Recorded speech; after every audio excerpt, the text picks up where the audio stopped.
Tukwaniriza mu program ey'ensonga Lugonvu's Show.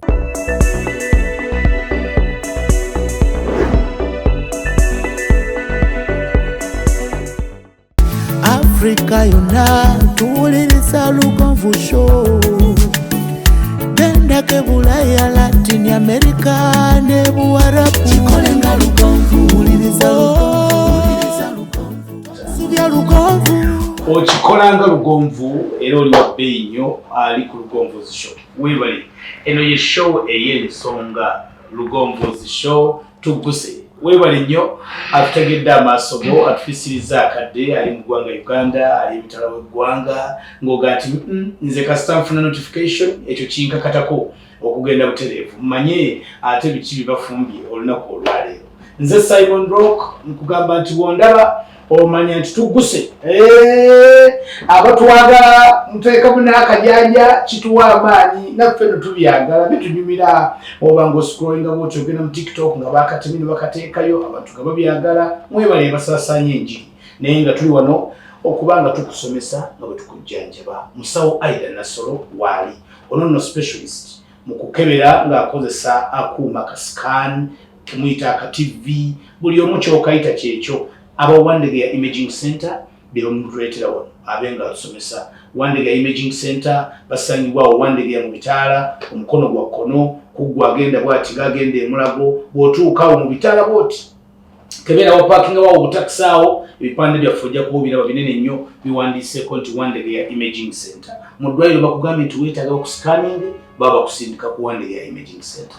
Genda bakukebere basule ekikuluma bakujjanjabe wamagwe obere n'obulamu obweyagaza tugguse. Musawo Aida Nassolo oliyo ndi bulungi nnyo kyokola abantu ku TikTok ndi bulungi nnyo nnyini ddala newe bali kusomesa. Amina natwagala okubaza abalayi ba Lugonvu's Show okubeerako kitegeeza olina kyoyagala okumanya because binaku tugenda ebintu bipya nze nabagamba nja kusomesa paka nga nkalidde nga sikyalina nga mpeddemu ate kyesisuubira nti kisoboka.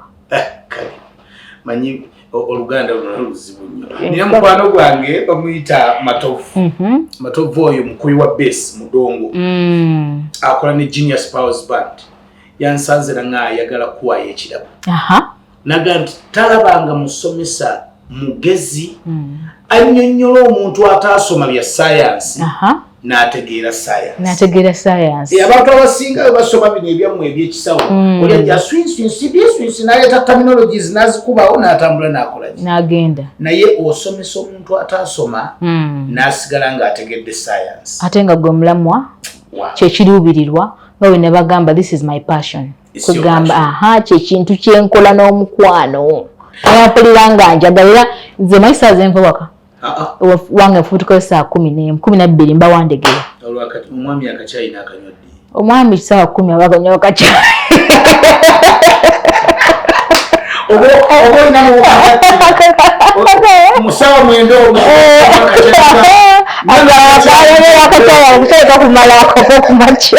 musawo enamba yaffe y'essimu nsaba ogiwandiike otusimbula tuyinza ogyerabira. Wandegeya Imaging Center bali ku note 7 note 5 251 459 0705 251 ne 0781 959 738 0781 95 97 38.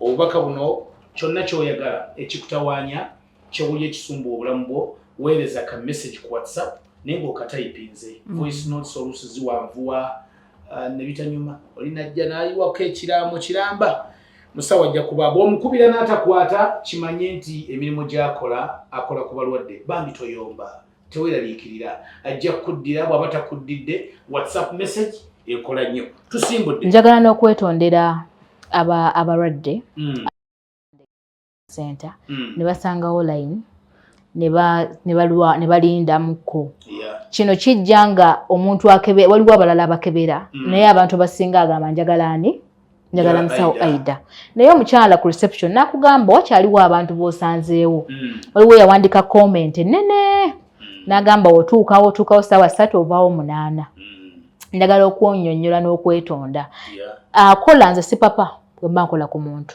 njagala kukoleko owewuke ate otereere kati ekyokukola speed gwe gundiyingira si muze gwange njagala omuntu jjukira oba kukebera oba onoonyereza kiki buzibu ki obutawanyoona omuntu si ekintu ekyokukola ki ekyokupapa n'onoonya solution kati omuntu ono opapiriza nti kakati nkebedde olaba kati nno infection kati nno ki mbanja gawola nnyonnyola njagala nnyonnyola omuntu ategeera obuzibu bwe so kikusanga omuntu omusanzeyo n'amalayo eddakiika 4 omuntu omu kati gwe yazze ku ssaawa 3 n'obeerawo paka ssaawa 5 oyinza oba osanzewo abantu 5 okitegeera ate ng'abantu abo bonna mulimu abayitawo ne bagenda ne bakolebwako abalala naye ng'osanga abantu abo omuntu omu yalina okukola ki yalina obbakebera kati imaging center womala okukebera obulwadde bwange n'obulaba mutunda eddagala era bulungi nnyo ofuna obujjanjabi eddagala muli yesebo waliwo omuyanga nti balabika bakebera bukebezi ne bakusindika ate ewalala kati mbadde ntangazaamu ekyo kintu ky'okulwawo ebiseera ebisinga nze nga mbagambye enkeera naye era okeera nga waliwo era abaakedde ne mugoberera twasalawo nti n'okola appointment b'osanzeewo olina obbagumiikirizaako naye abantu abasinga tebaagala kugumiikiriza n'abawandiikako nti olwawo nnyo ekitulwisaawo nti engundi y'okukebera eyo si ekintu ekyanguyiriza so tukusaba oba otuuse era tukugamba noliwo abantu abasoseewo oba si kyekyo osobola okubukinga n'okeera enkya oba osobola okugumiikiriza abnormal vaginal bleeding ye topic gyetutambula nayo abnormal vaginal bleeding okujjukizaako gwe atasobola kudda mabega mu episode zaffe ezasooka musawo Aida Nassolo yatunyonnyola bulungi n'atugamba nti it is okay for a vagina to bleed but only ng'oli mu menstruation singa olaba omusaayi nga toli mu menstruation zo nga toli mu kasanvuko nga toli mu nnaku ze ez'okulwala awo kyoba olaba kiba kikyamu olwaleero this is very special nsaba kano kwata ne mulinki okaweereze ku mukwano gwo mubayita ba expecting mothers n'asuubira ofuna olubuto mukyala yenna ayagala okuzaala omwana yes buli mukyala yenna sho ya leero waali badde ogiraba ate abaami sho ya leero mugirabe nnyo kubanga ebiseera ebisinga omukyala bw'abeera olubuto amulinako obuvunaanyizibwa asooka abeera bbaawe singa oba n'olubuto n'otandika okulaba omusaayi nga gukuva mu bitundu bye ebyekyama buzibu ki kiva ku ki leero kyekireese Aida Nassolo yes kyekindeese kye tuyita olubuto nalulwalirako kye bayita bleeding in pregnancy bleeding tulina early pregnancy tulina ne late pregnancy early pregnancy kwe kuva ku weeks 4 paka ku weeks 2 gy'emyezi 5 late pregnancy kwe kuva ku 20 weeks and above katugenda kusookera ku early otyo lwaki omukyala waali badde lubuto nga lwa weeks 4 lwa weeks 5 olubuto lwa mwezi gumu n'ekitundu myezi 2 myezi 3 n'obeera ng'okola ki ng'obleeding wabeerawo ensonga ez'amaanyi because olubuto lutta olubuto lutta luno oluto yesebo otanaba nakutunda ate luba lutonze because conception 7 days after fertilization pregnancy etandika okugenda mu maaso ennaku 7 kyoba bagamba ogenda mu ddwaliro ennaku 7 you can check pregnancy n'ogiraba so katugenda kusookera ku kyekireetawo bleeding mu early pregnancy yes tugenda bisengeka tulina urinary tract infections UTIs kitegeeza urinary endwadde ezigenda mu urinary tract mu kkubo ly'omusulo kyokka imagine tuli mu musulo naye ebiseera ebisinga omukyala waaba lubuto atawaanyizibwa nnyo zino endwadde the urinary tract system simple tugenda gibalaga wano no urinary tract system eyawuka na reproductive system kati no urinary tract system omusulo guba mu kidneys ne gujja through the ureters yes kidneys ensigo ne bujja mu ureters ne gusibira mu kawago urinary bladder ne gufulumira mu ka urethra kyokka omukyala bw'abeera lubuto afuna nnyo infections olw'okuba nti omubiri gwe guno guba ki gunafuwa immunity eno amaanyi g'omubiri okulwanisa obulwadde gabeera wansi. Kyova olaba ebatamwanya nnyo abakyala. So eventually singa urinary tract wansi w'akawago wano we watudde system eno kanjyongerezeeko wansi w'akawago yes system ezaala nayo weetudde wangi wansi w'akawago wano omwana waaba akoze eki waaba yeebase eno ye nabaana kati nabaana eri wano wansi wa bladder kaakati eno mabbali eno ye wava kali akagonda akafulumya omusulo. Kati ekitegeeza singa infection zino zinaayingira mu kana ka urethra akayingiza omusulo ne zigenda mu kawago chances are zijja kwambuka n'emu reproductive system. Kankibuuze ng'era ataasoma bwe yandibuuzizza. Omusulo eno si vagina? Eno ye vagina. Omusulo teguyita mu vagina? Nedda. Omusulo guyita mu urethra. Omusulo guyita mu katuli kali waggulu. Akatuli kali waggulu wako kabbiini mukategedde. Toseka. Waliwo akatuli. Waliwo akatuli waggulu wa kabbiini. Waliwo akatuli ka urethra ke kavaamu omusulo. So ate gwe vagina kyo kituli. Kyo kinene kiri wansi wa bbiini. Kati waliyo akatuli akati ni waggulu. Ekavaamu omusulo. Era ffe abakyala bw'oba ofuka omusulo guva eri waggulu tetulinga mmwe baami. Abaami mulina one way. Ffe tulina two ways. Owava omusulo si we wayingira penis. Yesebo. So kati ate water naye eyita waggulu oba water eva mu vagina munda.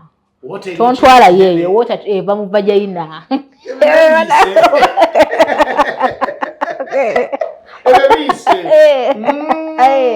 Kati kana akatuli akaleeta omusulo oba olaba kyangu nnyo omukyala okusiiga infection nga muli mu sex. Kubanga wano ng'otabaala oyinza okukona wali ewaki ku urethra wava omusulo. Oyinza okuvaayo eno mu vagina n'ogendako wali wabeera omusulo. Oluma n'ojjawo infection. Kati infection bw'ogijjamu ate n'ogiyingiza eno ewabeera omwana. Ate nga kizibu okuavoidinga okugenda yeeyo. Anti woyagala ogezaako okunoonya eno n'eri kati buli mu kunoonya awo oyingiza infection eri munda. Kati ate bw'eyingira wano era still egenda kutuukira mu vagina etuukire mu magwa nnabaana. Ereetewo cervicitis. Y'ensonga lwaki abakyala mwanguyirwa okulwala UTIs no okusinga abaami. Kubanga connection ya bladder ne urethra eri short. Obuwuka bwanguyirwa ku accessinga system ey'omukyala ne bwegazaanya. Kati era omukyala bw'olaba akasaayi tetulina ku musaayi naye bw'olaba anything related to blood biyinza obba obusaayisaayi oba mwegasse oba temwegasse naye n'olaba nnekayo ng'eriko olusaayi speed. Era w'otuukira omusawo yenna agamba sookera mu scan oba scan atubuulire omwana akyali mulamu. Kubanga ku nsonga ezimu eziyeta bleeding in pregnancy ye mwana okufiira munda. Tugenda kyogerako mu maaso awo. Wano kati wa scan nze aliwo because nze agenda okuzuula lwaki omukyala ono avuddemu omusaayi. Kiki ekiri munda eyo ekireese ki? Because in the normal ejjo oluva eno lijja kujja wano mu luseke lisangewo sperm lisangewo amazzi byegatte to form an embryo. So this embryo ejja etambula mpola n'etuuka wano. Tuyina X chromosome ne Y chromosome tugambe zeegasse ne zikola omwana najja n'atuula wano ku lunaku olw'ekkumi omwana aba amaze okutuula wano kye tuyita implantation. Kwe kutuula omwana najja ne yeekwata ku bisenge bya nnabaana. Kye tuwulira nti omwana yakulira mu nseke aba yasigala wano. Kye ngenda okuddako. So lwaki ng'ovudde ku UTIs muzimanyi naye bubonero bw'ogenda okusooka okutegeera nti olina UTI ekisooka ojja kutandika okusiibwa wansi, ojja kutandika okubalagalwa wansi, ojja kutandika okufuka omusulo nga gukwokya burning urination, ojja kufuka omusulo nga gulimu olusaayisaayi kye tuyita hematuria. Bana mu nkwano gwange yangamba mbuyoko okusiibwa kwoyogerako yabalooza bwayagala kaboozi. Waliwo kusiiyeko n'okola bw'oti amagulu n'ogwira ng'owenna oyagala kugira bw'oti. Abawulira ayagala omusajja takule. Wali wasiiwa waliwo n'omukyala yangamba nze kirungi oba wansi wangamba omusajja giraawo takwirawo ddawo takwirawo ddalawo.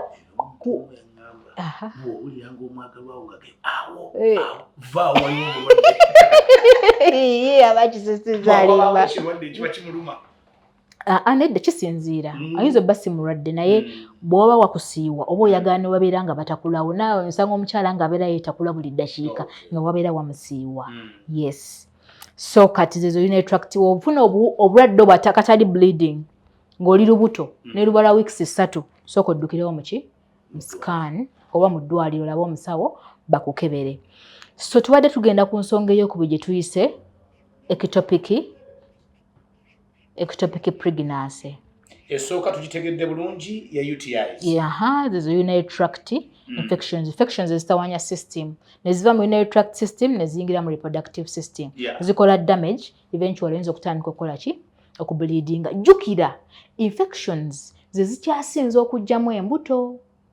Ojja tandika ng'olaba olusaayisaayi nga byakusaaga so kumbe we ziyingira mu system y'omukyala zikola ebbugumo. Kati omuli omuganda kiyita nabbuguma.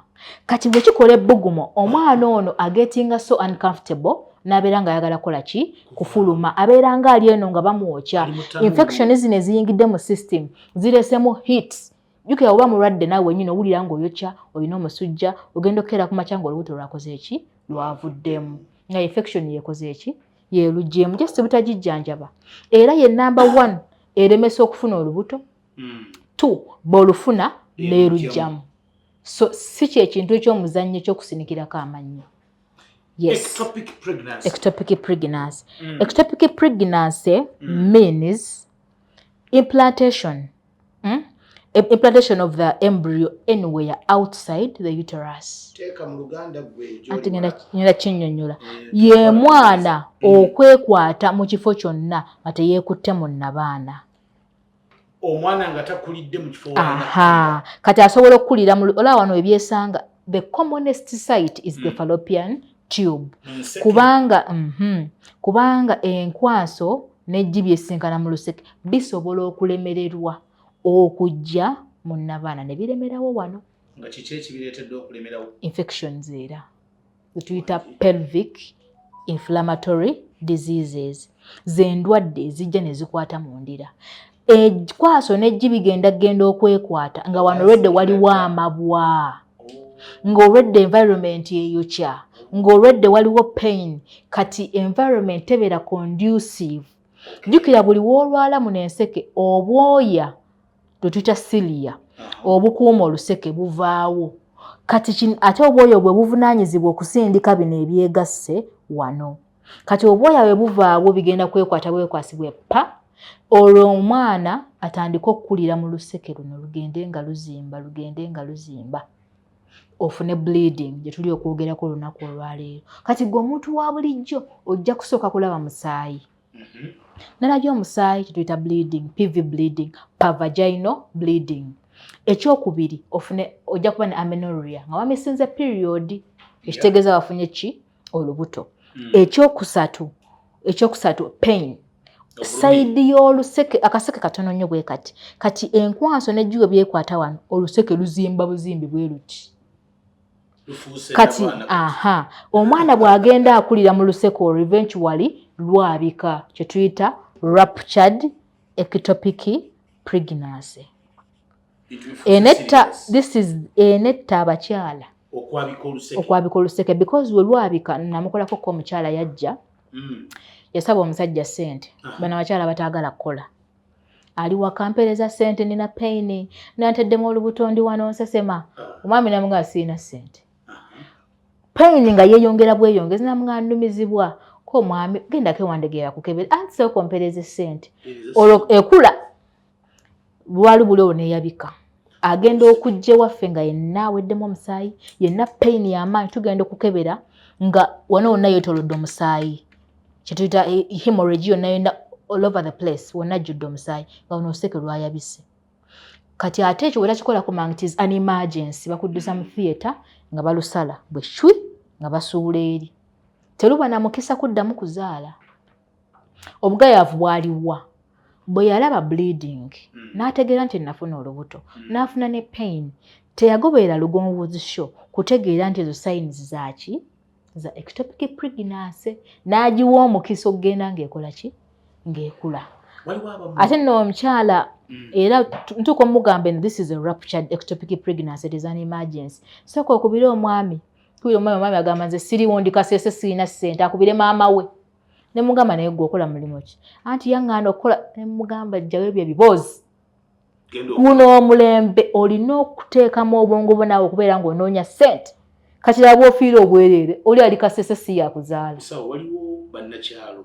oba kino ekintu nze nakitegeerera mu kyalo ng'omukyala agamba nti olubuto lwange nalulwalirako emyezi egi yes ena nga normal periods ze nga bw'abadde azigendamu nga 2 era 2 n'etuuka n'agenda period 2 n'etuuka n'agenda periods after 4 months agenda okulaba olubuto lutandise okukola ki okukula ogenda mu ddwaliro mugaa nti olina olubuto lwa myezi emeka ena naye ng'egyo emyezi ena azze abeera ne periods ze nga ziri nomu ekyo kyekiki ezo tezibeera period onzigyeko ectopic pregnancy because ngenda kukinnyonnyola nti tunnagenda nyinza okyerabira ekyo tukiyita implantational bleeding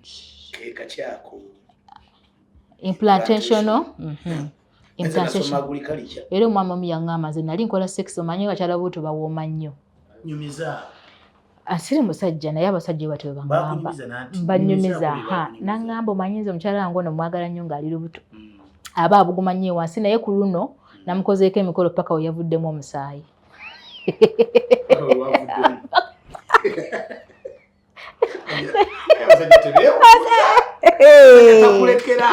n'agamba ku luno omusawo namuleese era bw'oŋŋamba nti nagenda kuwona terezaamu katono muddemu tugenda okulaba omukyala ayagala ye n'omuwulira bulungi n'akaana ne kavaayo kyoba sometimes implantational bleeding means omwana the embryo twagambe the after fertilization bitambula nebijja wano kaakati webimala okutuula wano webikutte mu endometrium ebaako olusaayisaayi lweta ebaako luki olusaayisaayi but it usually happens in 1 month or 2 tosukkawo era still bw'onaakalaba sooka ogende mu ddwaliro bakuconfirming this is implantation what implantational bleeding ejja hand in hand with implantational cramping omwana waba atuula olina obuntu bw'owulira nga bulinga obusaasasa nga butono ne bujjayo n'olusaayisaayi si bleeding musaayi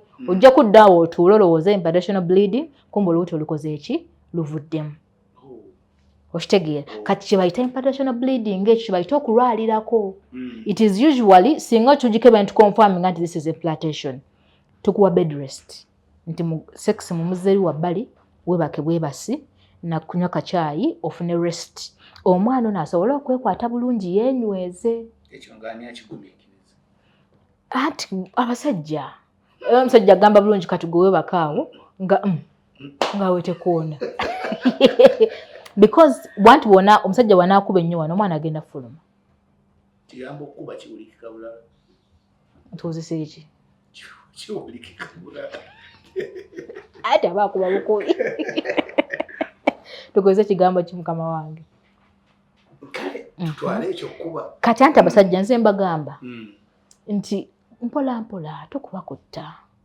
omuntu olubuto omukwate mpola naddala olubuto nga lukyali luto because gweoŋŋamba nti namukozeeko emikolo paka kuva mu musaayi nga lubuto ojja kujjiramu omwana wo because omwana gwasitudde abawange naye nga bakukoona mpaka kutuuka kuva mu musaayi muba mufiiringa ki muba muli ku ki anti gwe totegeera ogenda okuba ovudde mu sex ate wavaayo omusaayi okubanga naye kenyini yali agiwadde omuliro koona tengerere tenge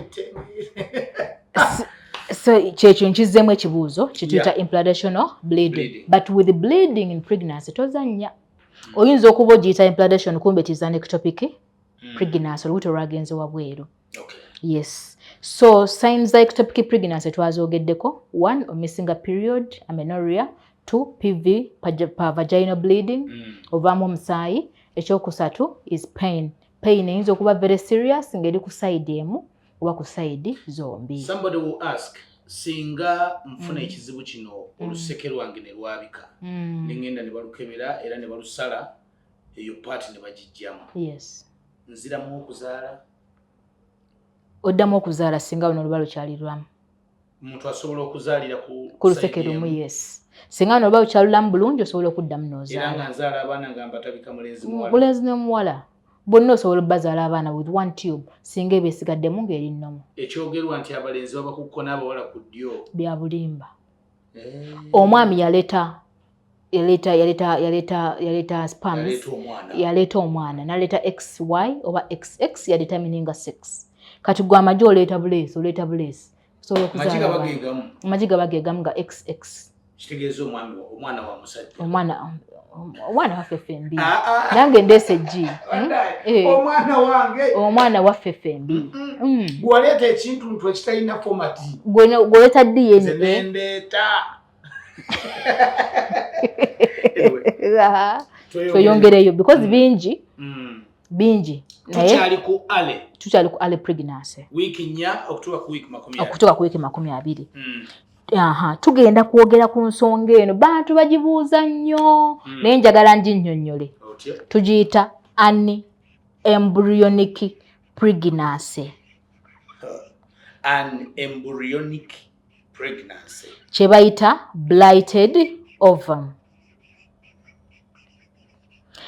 Embryonic pregnancy kitegeeza eggi n'enkwaso byegatta ne bikola ekintu ekiremerera okukola omwana. Tebyatonda. Kitegeeza eggi n'enkwaso byegatta naye ne bijja ogenda okutuuka wano ebizza okufoominga wano omwana n'alemererwa okufoominga. Kaakati mu nkoko si ejiri enziriza. Everything has formed but the embryo is it is not there. But you have formed something. Edda kye bayitanga okuzaala ennyanja. Omuntu avaamu ekintu ng'abadde lubuto nga teyatonda muntu. Nga olubuto lwalina lw'amazzi. Okukitegedde. Olubuto lwalina lw'amazzi. Ng'omwana takoze eki? Tafoominze. Eryo si ddogo. Tukiyita blighted ovum fe abakola scan. Eryo si ddogo. Si ddogo naawe. Mu sayansi gyekiri. Kye kino kye nja okunnyonnyola. Kati kiki ekiba kyakulaawo? Terutuuka ku taamu luviiramu myezi ng'ebiri. Luvaamu because tewali kikula. So tugenda oddukebera ku scan ne nkugamba no this pregnancy there is no embryo. Nsobola okuwandiika there is a well-defined gestation sac with no embryo seen at 7 weeks. Because nze wa scan ku weeks 7 nsuubira okulabamu omwana muno ng'atandise okukola ki?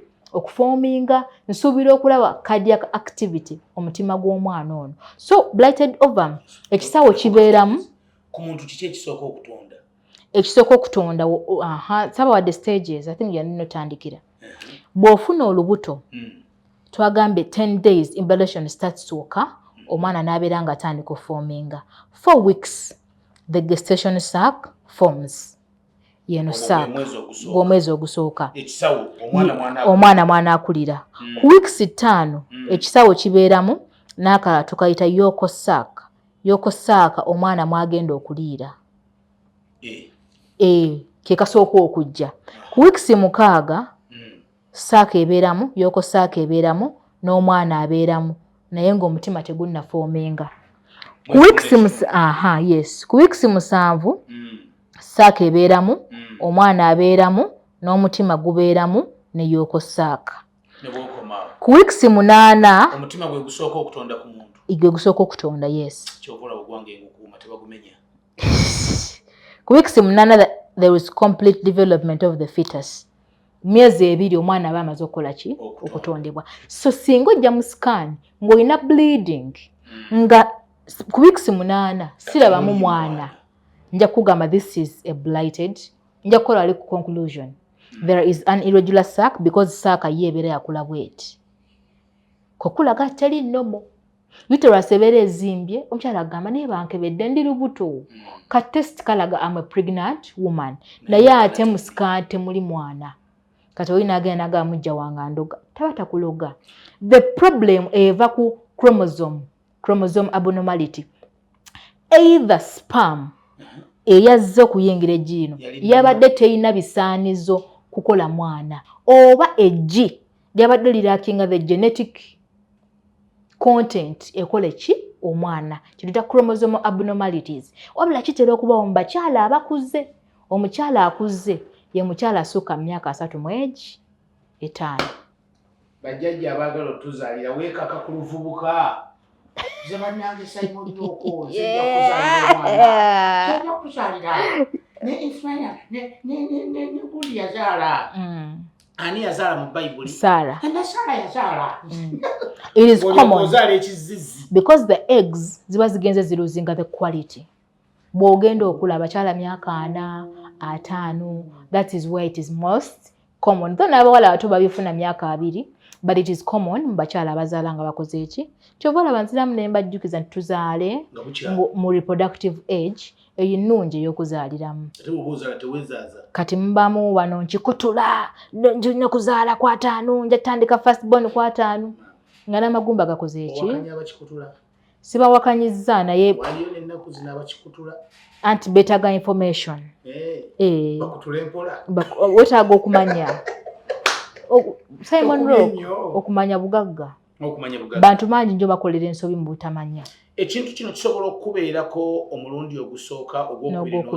ogwokubiri osobola okuzaala naye kisobola okubaako emirundi egisoba mu 2 singa oba olina chromosomal abnormalities tekisobola kubanga kiva ku bbaawo wange ng'obugiibwe bunafu kisobola okubanga kiva ku bbaawo obanga kiva ku mukyala so ekyo kyova nakugambye mwenna mwetaagisibwa okusobola okukola ki okukeberebwa tweyongereyo tugenda ku nsonga endala gye tuyita okujjukizaako tuli mu kulaba ensonga ezifiirako abakyala ab'embuto okubanga bavaamu omusaayi abnormal bleeding mu bakyala ab'embuto tuli ku weeks 4 okutuuka ku week 20 ezisooka ez'olubuto tulina Mr. Abortion.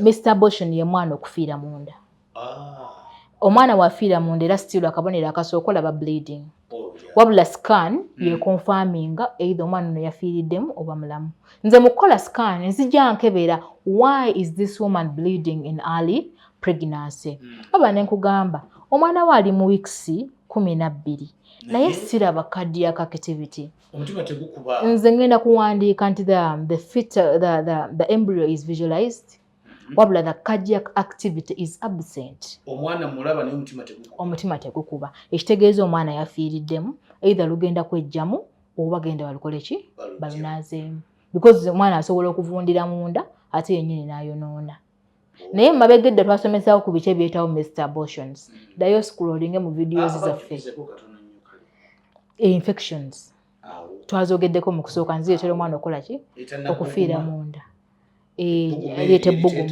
yes rhesus incompatibility sigenda ginnyonnyola kugamba bintu bingi Mr. Abortion yakumeka twasookedde ku UTIs netugenda ku omwana okukulya ectopic pregnancy ogoberera netugenda ku implantational bleeding netugenda ku blighted ovum netugenda ku missed abortion katugenda nakyo kye tuyita molar pregnancy etoddamu okumbuuza kuba sikyabijjukira amone mu kirasi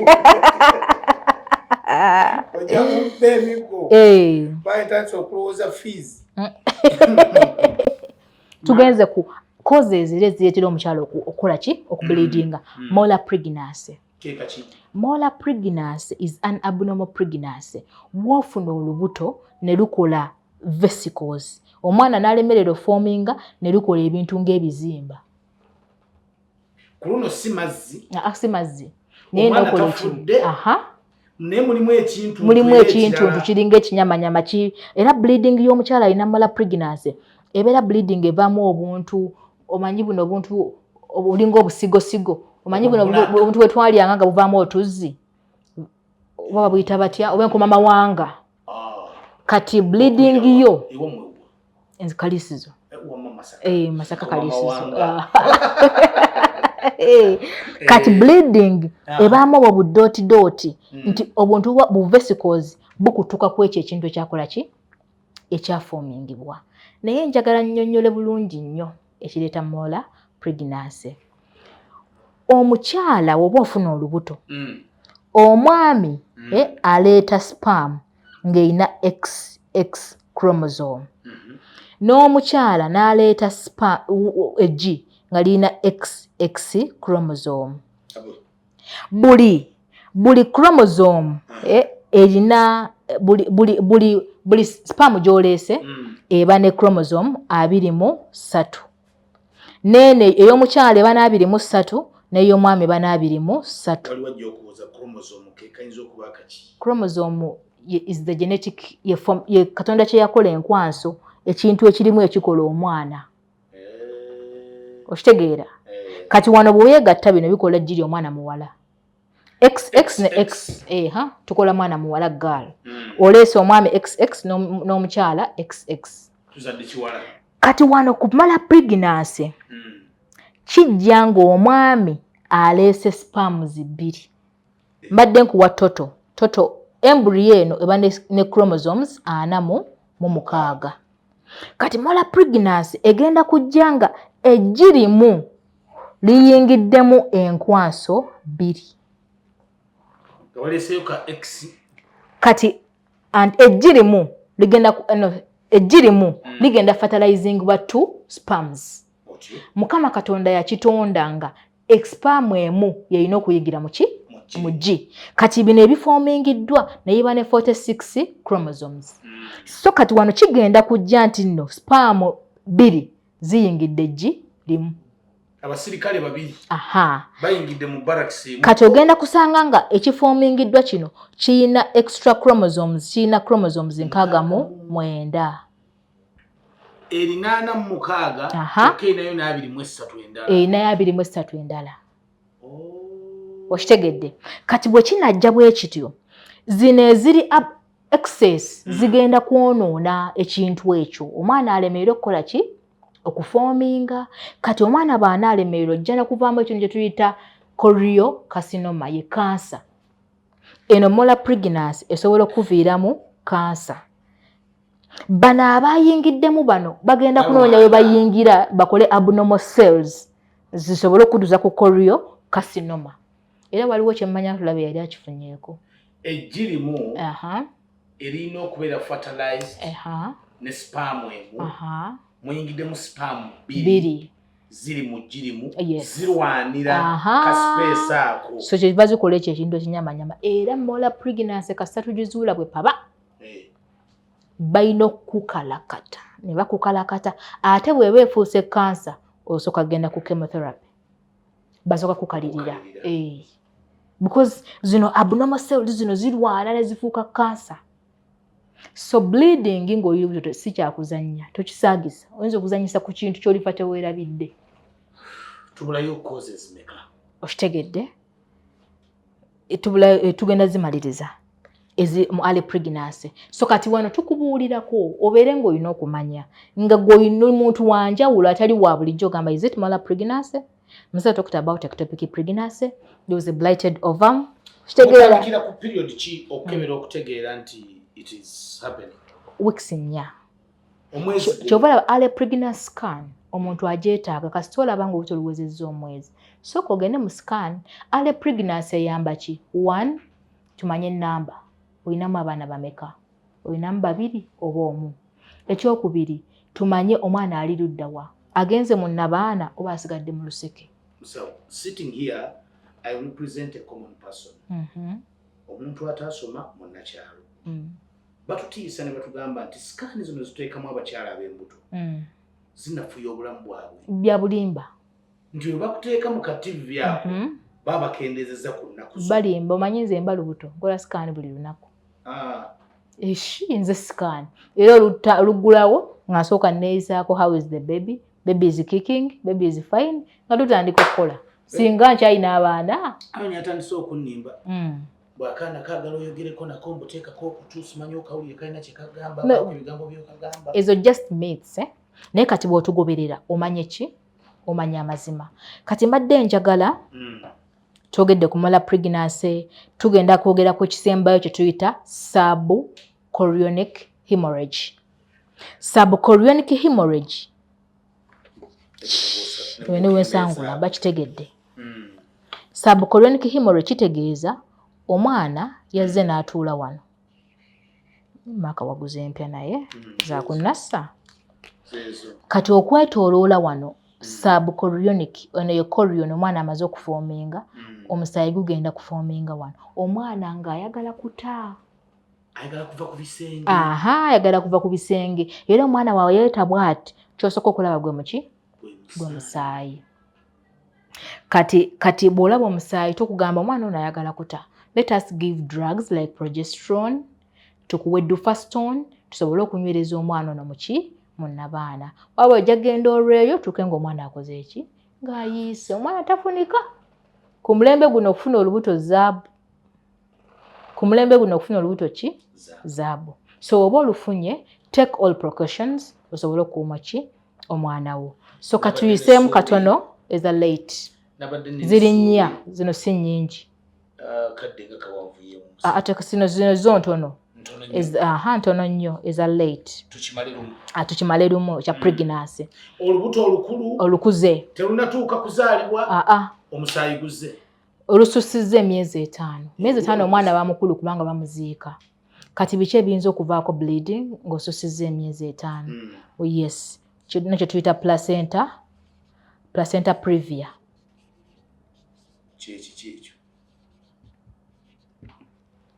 placenta previa kitegeeza placenta jukira weeks emyezi ogiwera 3 omwana ow'emabega atandika okujja n'amera nga akutte omwana ono kali kasaaka kennakulaza akasooka kavaawo eno omwana ow'emabega placenta mwaliira nejja okukwata omwana ono olulira yes kati placenta previa kitegeeza low lying placenta eneseseetuka nejja n'ebika mu magwa nnabaana wano the placenta is low lying it could be partial or complete omwana aseseetuka n'abanga kikyamu kubanga aba abisse omukutu omwana mwagenda okuyita aba abisse cervix so akabonero kosooka okufuna ye bleeding nabaana erina kubanga nzigule nabaana erina okuba nga yeggadde naye nga placenta tegisemberedde yes kyebayita omwana okwezingirira ne baga nti yezingiriddemu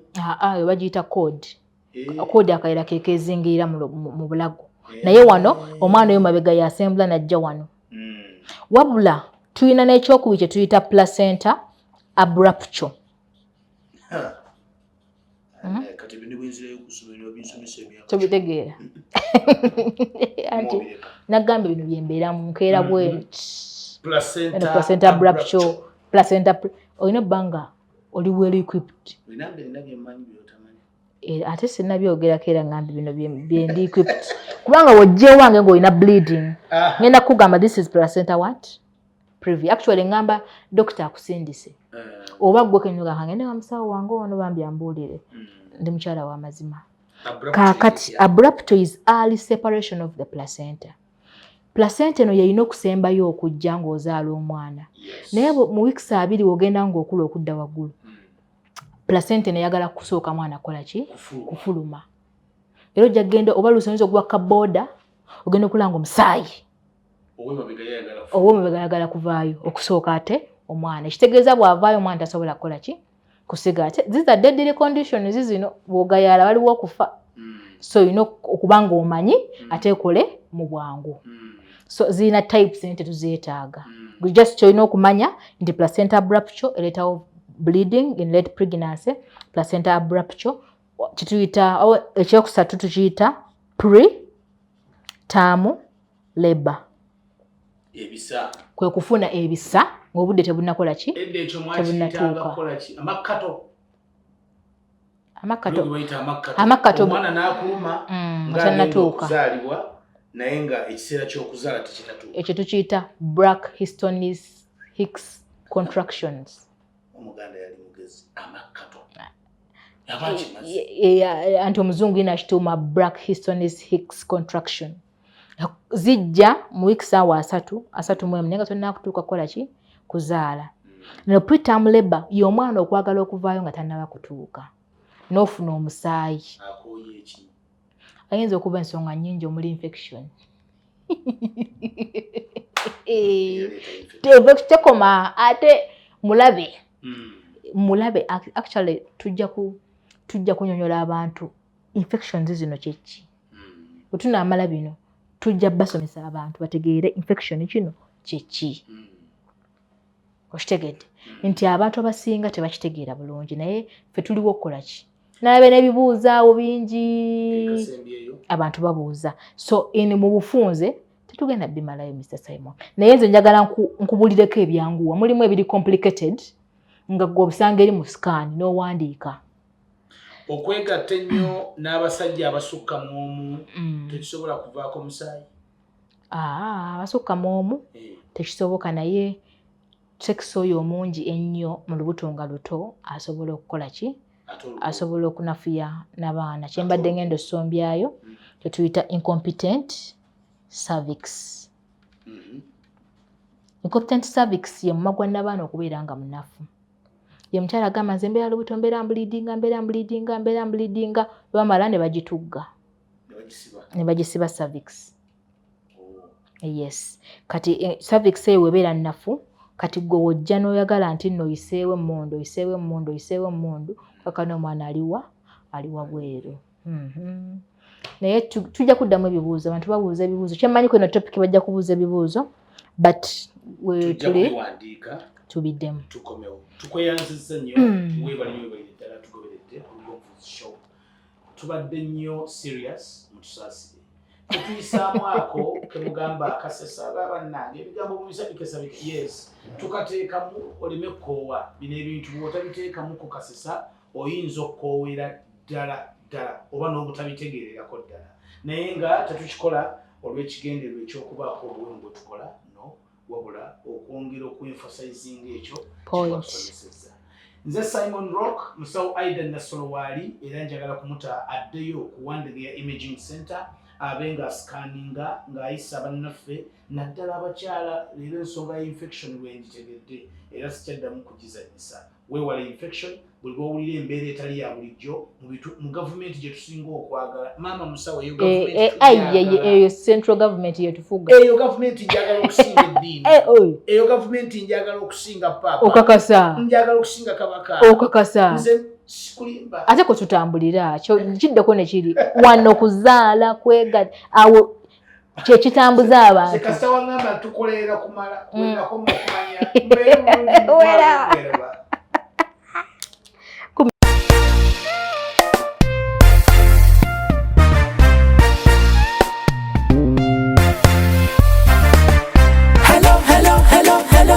Hello.